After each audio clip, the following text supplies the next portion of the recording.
नमस्कार दोस्तों, स्वागत है आपका लीगल एक्सप्लेन में। पिछले वीडियो में हम लोगों ने देखा धारा 50 तक, धारा 45 से 50 तक। अब हम देखेंगे धारा 51। धारा 51 क्या है? दुष्प्रेरक का दायित्व जब एक कार्य का दुष्प्रेरण किया गया है उससे भिन्न कोई कार्य किया जाता है तब यह बताता है। तो धारा 51, जब किसी व्यक्ति को एक अपराध के लिए उकसाया जाता है लेकिन वह वास्तव में दूसरा अपराध करता है, बशर्ते कि किया गया दूसरा कार्य उकसाने का संभावित परिणाम हो, इस धारा के तहत उकसाने वाले व्यक्ति को भी उस दूसरे अपराध के लिए उसी तरह उत्तरदायी ठहराया जाएगा जैसे कि उसने सीधे तौर पर उसे उकसाया हो। जिम्मेदारी का विस्तार है कि यदि दुष्प्रेरित व्यक्ति द्वारा किया गया कोई दूसरा कार्य दुष्प्रेरक के उकसाने या सहायता का संभावित परिणाम था तो दुष्प्रेरक भी उस दूसरे कार्य के लिए दंड के योग्य है, दंड के योग्य माना जाएगा। योजना बनाना में है कि यदि किसी अपराध की योजना बनाने में सहायता की जाती है और परिणाम स्वरूप कोई भिन्न लेकिन संबंधित अपराध होता है तो भी सहायता करने वाला व्यक्ति जिम्मेदार होगा। महत्व इसका है कि यह धारा कानून में एक महत्वपूर्ण अंतर को भरती है जिससे पर्दे के पीछे रहने वाले लोग केवल इसलिए बच नहीं पाते क्योंकि किया गया अपराध योजना से थोड़ा अलग था। इस प्रकार से हम लोगों ने देखा धारा 51 को। अब हम देखेंगे धारा 52 को। धारा 52 में दुष्प्रेरक कब कार्य करने के लिए और किए गए कार्य के लिए आकलित दंड से दंडनीय है। धारा 52 में यदि कोई व्यक्ति किसी अन्य को अपराध करने के लिए उकसाता है और उस उकसावे के परिणाम स्वरूप कोई अलग अपराध भी होता है तो उकसाने वाले व्यक्ति को भी उन दोनों अपराधों के लिए दंडित किया जा सकता है। यह सुनिश्चित करता है कि जो व्यक्ति अवैध कृत्यों को प्रोत्साहित करता है वह केवल यह कहकर बच नहीं सकता कि उसने परिणाम की योजना नहीं बनाई थी।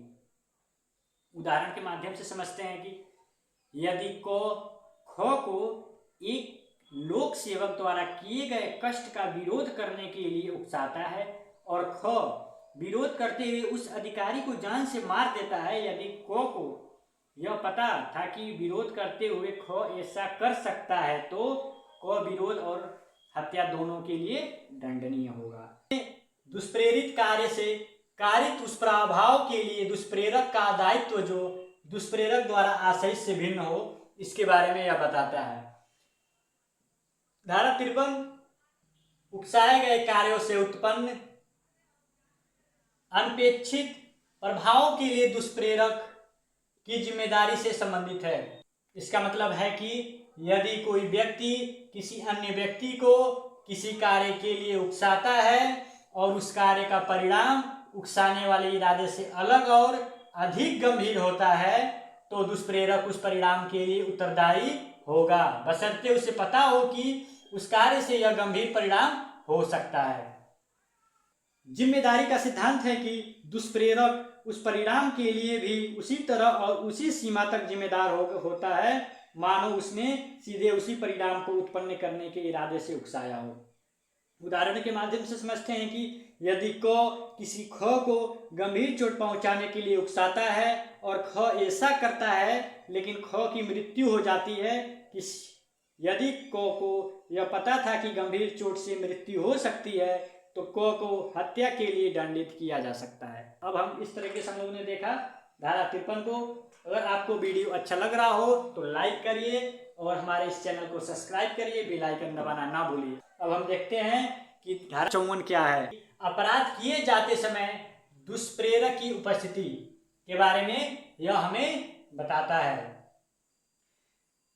धारा 54 में जो किसी अपराध के लिए, धारा 54 कहता है कि जो किसी अपराध के लिए उकसाने या मदद करने के कारण दंडनीय है, उस अपराध के घटित होने के समय मौजूद रहता है तो उसे उस अपराध को स्वयं करने वाला माना जाएगा। इसका मतलब है कि अगर किसी ने अपराध को बढ़ावा दिया लेकिन वह मौके पर मौजूद था तो उसे अपराध मुख्य अपराधी के समान ही जिम्मेदार ठहराया जाएगा। अब हम देखेंगे धारा 55। धारा 55 में कहता है कि मृत्यु या आजीवन कारावास से दंडनीय अपराध का दुष्प्रेरण। ठीक है,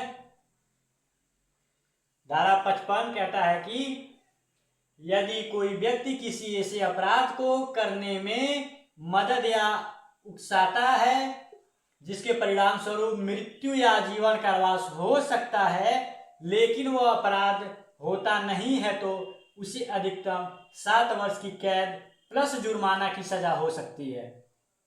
ठीक है, यदि दुष्प्रेरण के कारण किसी को चोट पहुंचती है तो सजा 14 वर्ष तक बढ़ सकती है।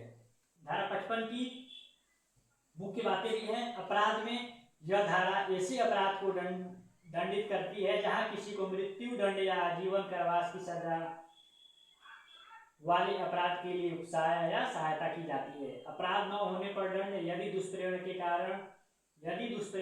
के बाद भी अपराध नहीं होता है तो दोषी को 7 साल तक की कैद और जुर्माना हो सकता है।